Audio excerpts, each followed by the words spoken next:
Welcome to the Transforming Lives panel, the podcast where inspiration and transformation converge. Each week, we come together to explore the depths of personal growth and life-changing experiences. Come along with us as we deep dive into personal stories. Through intimate conversations, our guests and panel reveal the pivotal moments that have defined their paths, shown their strengths, and formed their passions. We are so happy you are here, and we welcome you to our circle where empathy and empowerment are always at the forefront.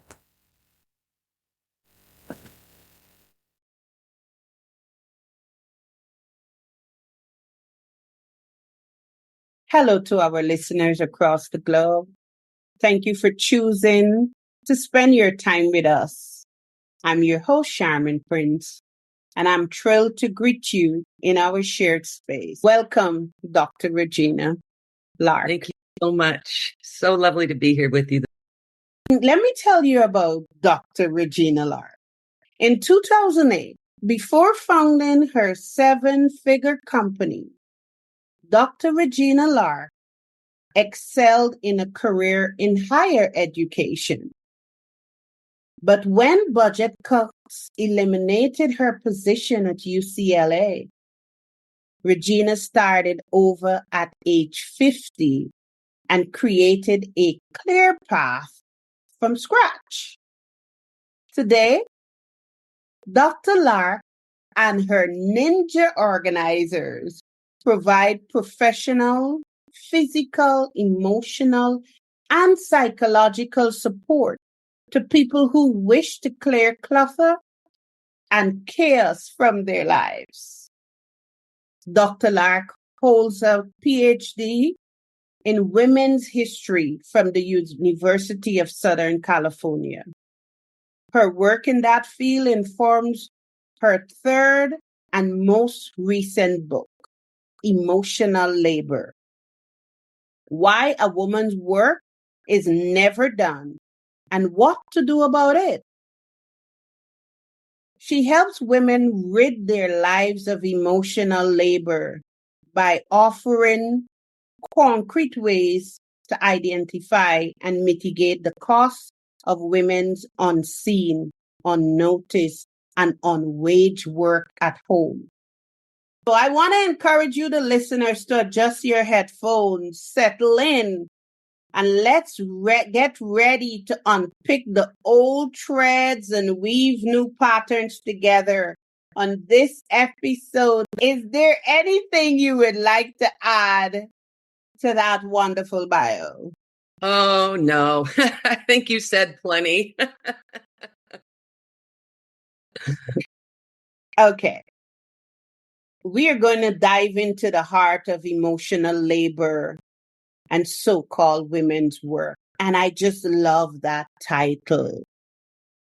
And my very first question is, how do you define emotional labor?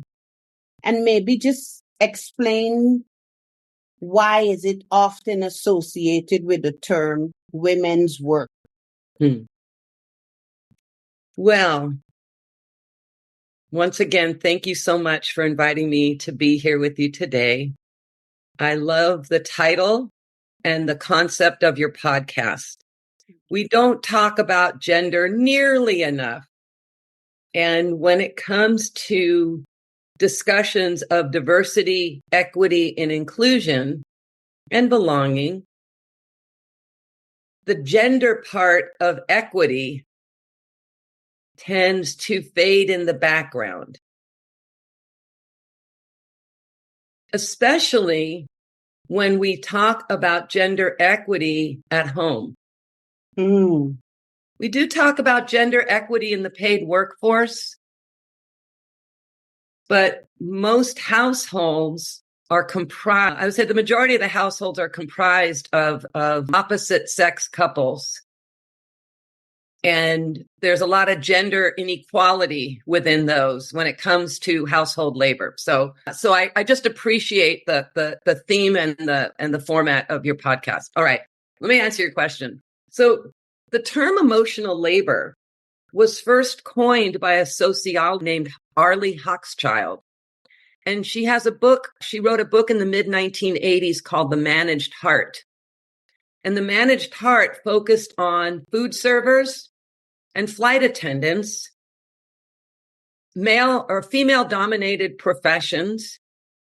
And the term emotional labor was coined to describe the unwaged, unwritten, often unacknowledged work that employees perform in order to make those around them feel comfortable and happy with their meal choices, with their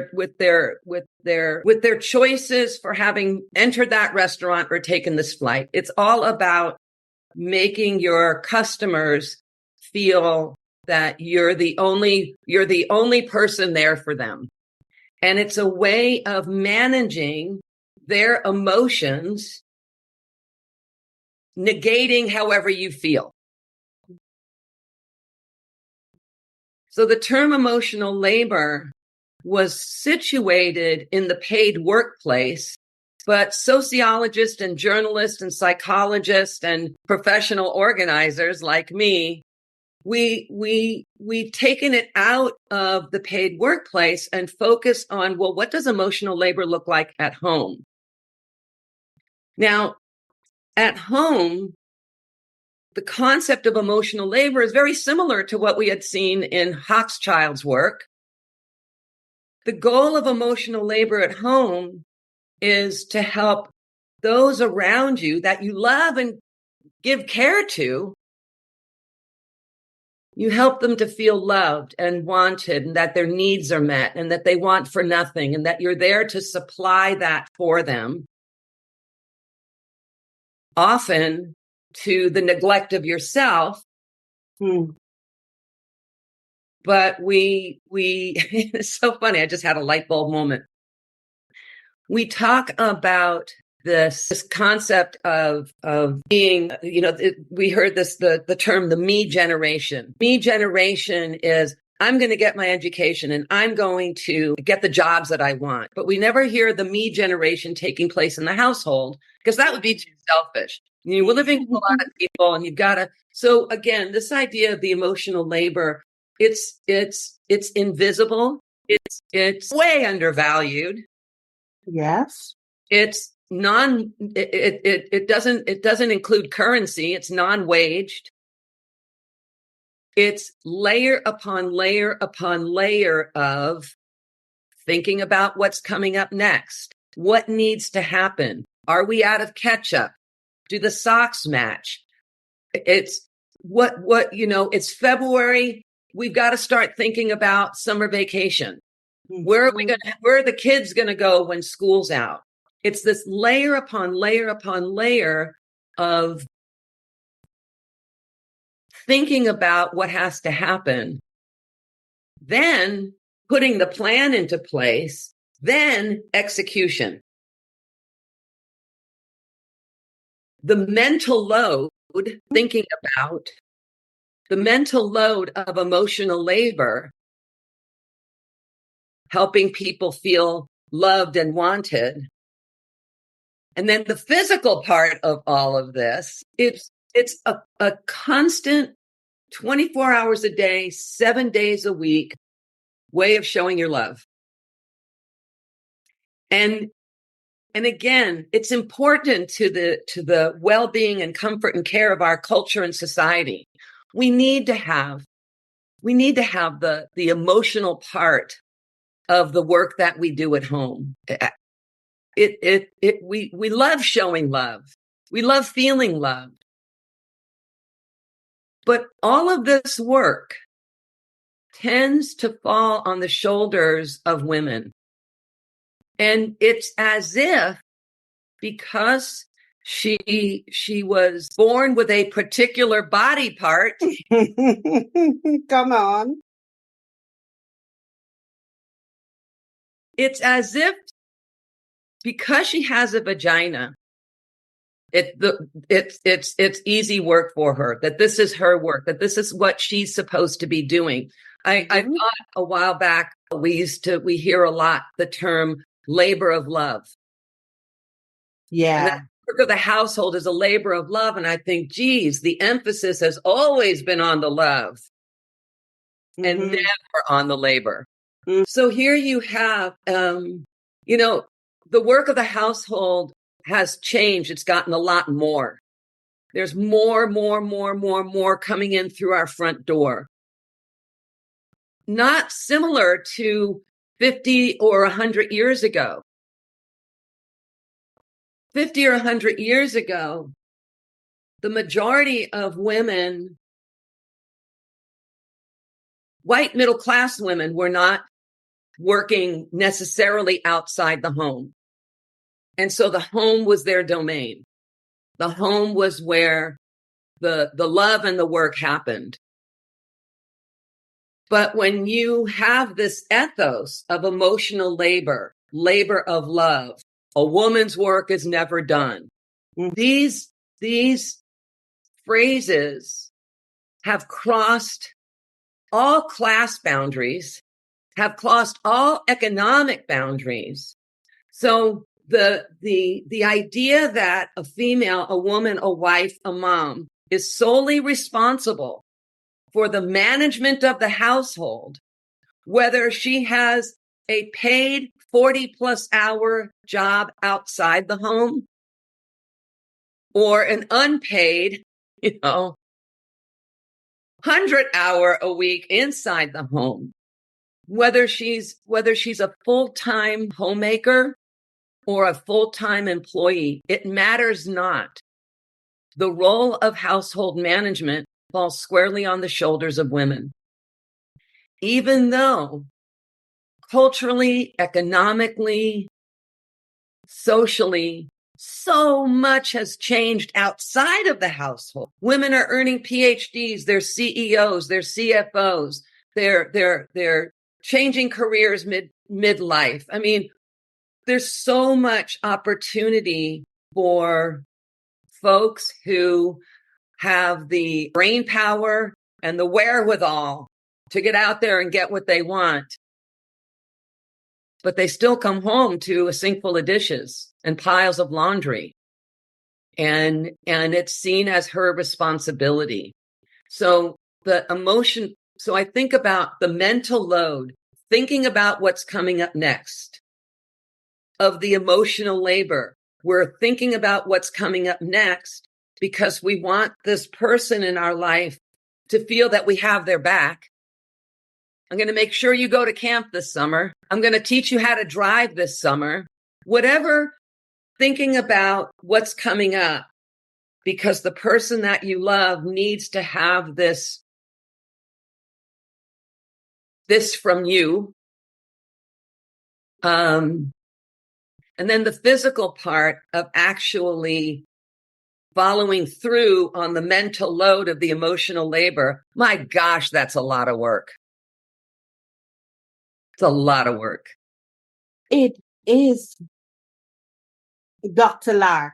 Thank you so much for creating that foundational understanding of emotional labor. Because when I read your bio and I saw it, I'm like, emotional labor.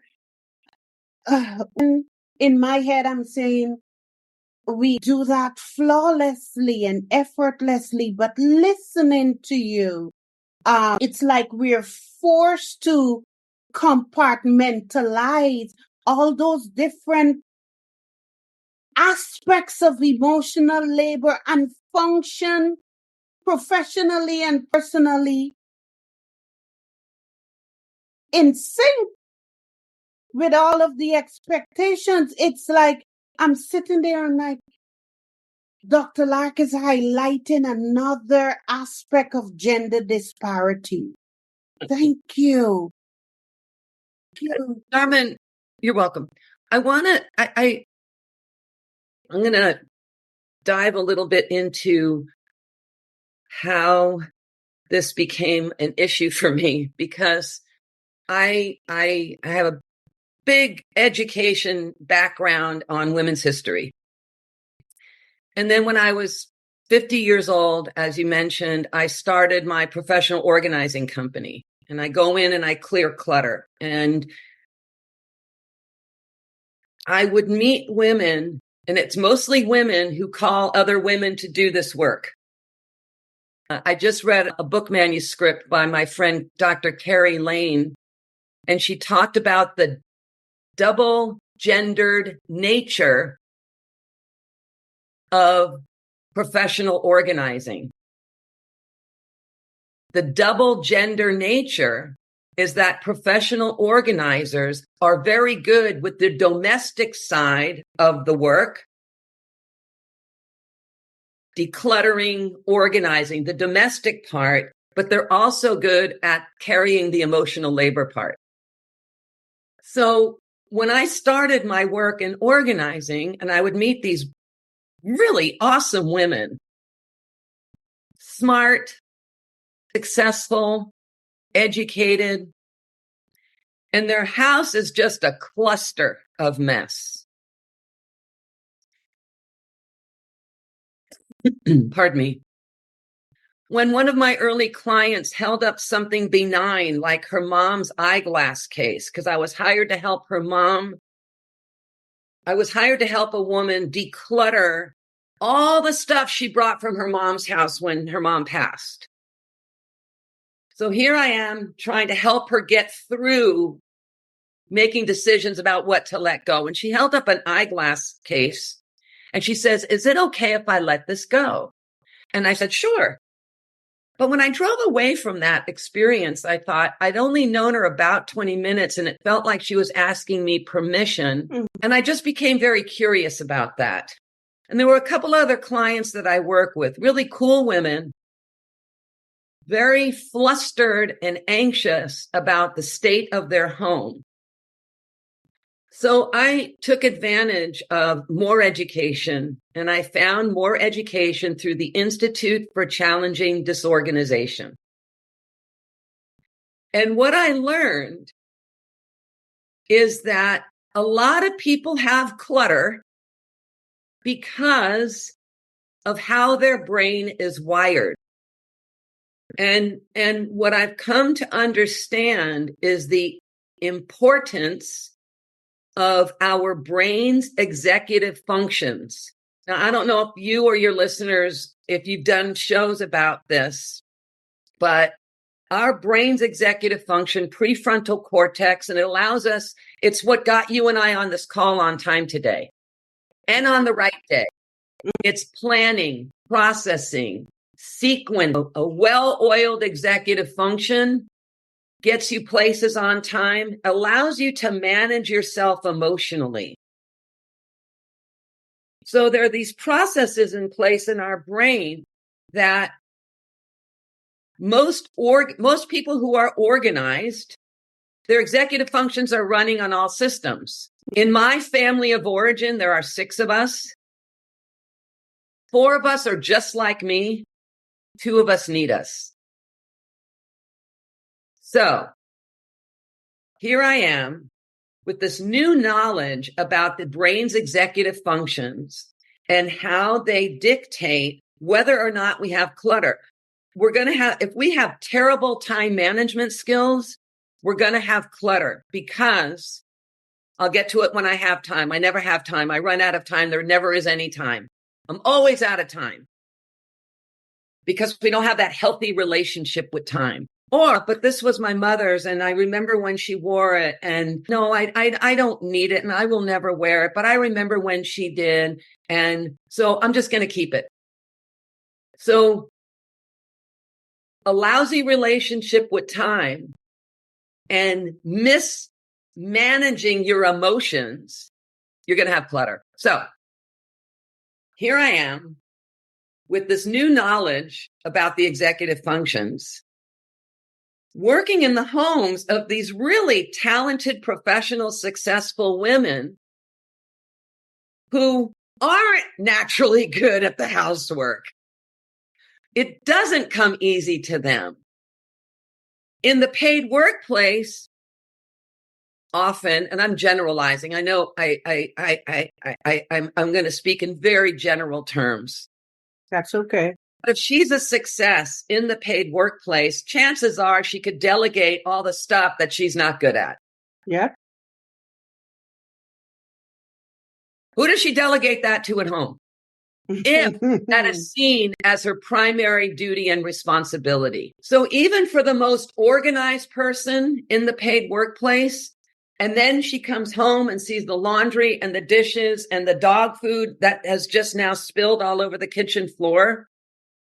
If she's super organized, she's going to manage that. At some point, she's going to grow really resentful. So it matters not if you're good at the work. It matters not if you enjoy the work. What matters is that you are the one primarily responsible for the work. Exactly. And we need to start calling it what it is. It's work. How many, I know you've heard this a million times. You meet a woman, she has started her family, and she's been away from paid work for a couple of years. Then she says, Charmin, I'm going back to work. And I always reply, what the hell have you been doing all these last couple of years? Eating bonbons and watching Donahue reruns? I mean, what have you been doing if you haven't been doing a huge volume of work? I mean, I know a lot of women who were full-time homemakers for a time and couldn't wait to get back to paid employment because it just wasn't all that much work. It wasn't as much work. And again, I'm speaking in a silly and generalized ways, but the work of the household is just nonstop. And it's going to happen whether you're good at it or not. So then I had that light bulb moment many years ago when I started looking at my smart, successful clients feeling shame and despair about the state of their household and everything I knew about the history of women in the United States. And I started looking back at this concept of women's work historically. So it'll be there. Just Google me. I'm proof nothing ever leaves the internet. Well, thank you so much, Dr. Lark. Thank you to our listeners for tuning in us, and we will see you next time.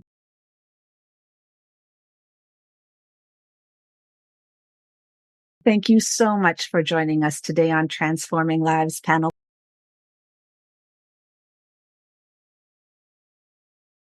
Thank you so much for joining us today on Transforming Lives panel podcast.